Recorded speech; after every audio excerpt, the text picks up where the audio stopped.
Hello दोस्तों, पिछली video में आपने देखा एक आदमी गौरव का लोटा लेकर भाग रहा था और उसे पकड़ने के लिए वो तीनों दोस्त भी भाग रहे थे। जो इतनी देर से इन तीनों को भगा रहा था, उन्होंने देखा अब वो उसी कब्रिस्तान के अंदर एक कब्र पर बैठा हुआ है और वो किसी से बात कर रहा था। तभी कुलदीप की नज़र उसके चेहरे पर पड़ी तो शायद कुलदीप उसको पहचान गया था कि वो कौन है। फिर कुलदीप ने कहा, अरे ये तो साहिल है, लेकिन ये यहाँ क्या कर रहा है। फिर गौरव ने कहा, कौन साहिल। उसके बाद कुलदीप ने बताया, अरे यह महेश की नानी के गांव में ही रहता है और यहाँ से थोड़े ही दूर उसकी नानी का गांव है। ये कहकर कुलदीप ने महेश को आवाज मारी, अबे महेश, यहाँ तो साहिल बैठा है। साहिल था जो मस्ती कर रहा था हमारे साथ अभी तक, बताते हैं इसको अभी। इतना बोलकर कुलदीप और गौरव उस बाउंड्री से नीचे कूद गए। शायद नीचे कुछ था, क्योंकि जैसे वो नीचे कूदे तो उनके सर से कुछ बड़ी जोर से लगा और वो दोनों थोड़ी देर उसी जगह पड़े हुए थे, क्योंकि बाउंड्री बहुत ऊंची थी और नीचे शायद कुछ था जो उनके सर पर बड़ी तेजी से लगा और शायद उनके पैरों में भी चोट लग गई थी। और फिर एकदम से दोनों खड़े होकर उस ओर जाने लगे जहां साहिल कब्र पर बैठे हुए एक दूसरे आदमी से बात कर रहा था। वहीं आवाज मारते हुए जाने लगे, अबे साहिल बेटा, इतनी देर से तू परेशान कर रहा था, रुक अभी बताता हूँ तुझे। लेकिन महेश बाहर ही था, उसके पैर में चोट लगी हुई थी पत्थर की वजह से। लेकिन यह सुनकर कि वहाँ साहिल है और साहिल ही उनको इतनी देर से परेशान कर रहा था। फिर एकदम से महेश उठा और शायद उसकी जो चोट लगी हुई थी और जो दर्द हो रहा था सारा खत्म सा हो गया था। वो भागता हुआ बाउंड्री पर चढ़कर आवाज मारने लगा, अबे वापस आ जाओ, अबे साहिल नहीं है वो भाई, वो तो 15 दिन पहले ही मर गया था, अबे आ जाओ। लेकिन तभी महेश के होश उड़ गए और उसकी रगों में चलता खून मानो जम सा गया, क्योंकि उसने देखा कब्र पर साहिल ही बैठा हुआ था और वो एक दूसरे आदमी से बात कर रहा था। और थोड़ी देर में वहीं पर गौरव और कुलदीप भी पहुंच गए। महेश बाउंड्री पर बैठे बैठे उन्हें देख रहा था कि साहिल ने एकदम खड़े होकर एक साथ कुलदीप और गौरव के गले मिलने लगा। महेश बाउंड्री पर से ही सब देख रहा था। उसने देखा कि सब आपस में बात कर रहे हैं, लेकिन समझ तो कुछ नहीं आ रहा था, क्योंकि कब्र थोड़ी दूर थी। और थोड़ी देर में देखते देखते वो चारों साथ में उसी कब्र पर बैठ गए। यह सब देखकर महेश की हालत खराब हो गई, लेकिन फिर भी महेश लगातार आवाज मारे जा रहा था। इसके बावजूद उसकी इतनी हिम्मत नहीं हो रही थी कि वो भी कूदकर उनके पास चला जाए, क्योंकि महेश को पता था साहिल की मौत तो 15 दिन पहले ही हो गई थी, तो फिर यह कैसे हो सकता है। डरते हुए घबराते हुए काफी देर तक महेश उसी दीवार के पास से आवाज मारने की कोशिश कर रहा था। फिर उसने सोचा, चाहे जो हो जाए, फिर एक बार मैं भी जाकर देखता हूँ। फिर वो दोस्ती निभाने के चक्कर में महेश बाउंड्री से नीचे कूदने के लिए देखने लगा तो उसके होश फिर उड़ गए, क्योंकि बाउंड्री सचमुच बहुत ऊंची थी। उसे पता था अगर कूदूंगा तो हाथ पैर तो टूट ही जाएंगे।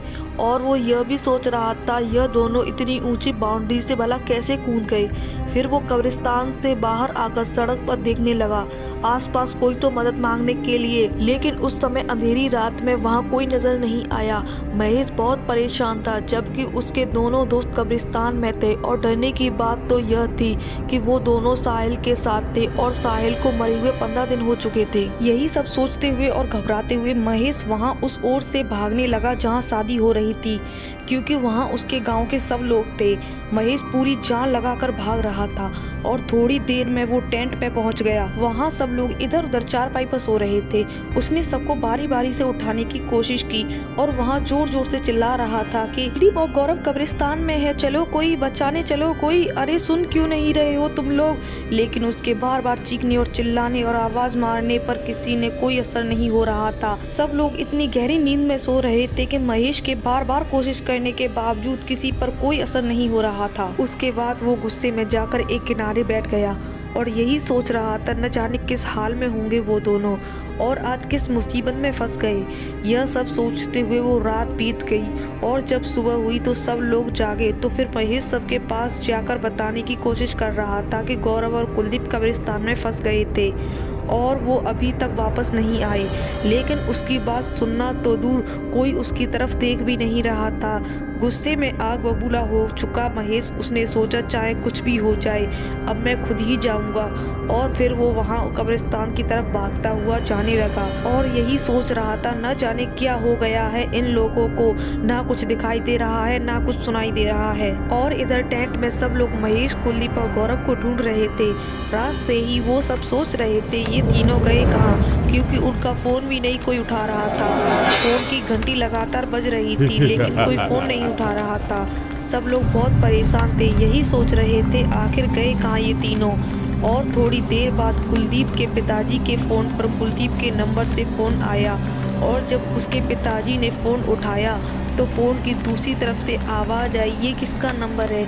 फिर कुलदीप के पिताजी ने कहा यह मेरे बेटे का नंबर है, पर आपको उसका फ़ोन कहाँ मिला। उसके बाद उधर से दिल की धड़कन रोक देने वाला जवाब आया, आपके बेटे की लाश कब्रिस्तान में पड़ी हुई है और इसके साथ 2 जनों की लाश और है। इतना सुनकर कुलदीप के पिताजी रोने लगे और सभी साथी लोगों को बताया और उसके बाद सभी लोग बिना समय गवाए तुरंत सब लोग कब्रिस्तान पहुंच गए। वहां पहुंचकर देखा वहां बाहर गार्ड खड़ा था और 2 पुलिस वाले थे, शायद फ़ोन पुलिस वालों ने ही किया था।